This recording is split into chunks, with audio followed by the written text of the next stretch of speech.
Hi there. Today I'm going to be talking to you about placental insufficiency and Meconium Aspiration Syndrome. Let's talk about both of those individually. So, placental insufficiency means when the placenta gives out and stops working. It could be for various reasons that the placenta no longer wants to work. For example, it could just be too old and it has a shelf life, so it ends up dying, if you will. Regardless of the reason, having the placenta age out or stop working properly is very dangerous. It means that the oxygen that the baby was receiving is no longer getting there very efficiently. When that occurs, the baby will start to stress out. One of the telltale signs that a baby is stressing out is that its anal sphincter will release and the muscle tone will become loose.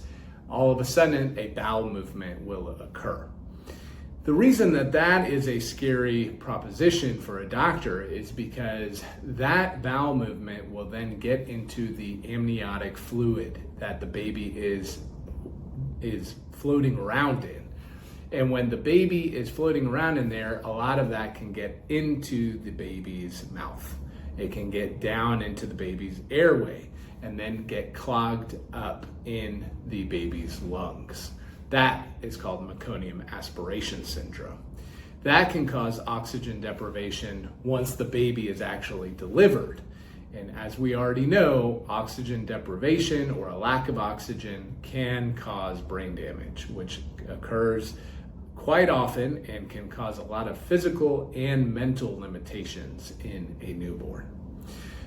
The good news is placental insufficiency, or when the placenta starts to have problems, has warning signs.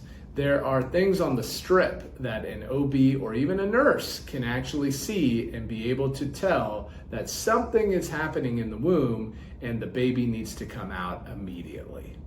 If you have questions about whether or not your placenta was insufficient during your pregnancy, you need to talk to a birth injury lawyer. My name is Adam Funk, and I am a birth injury lawyer.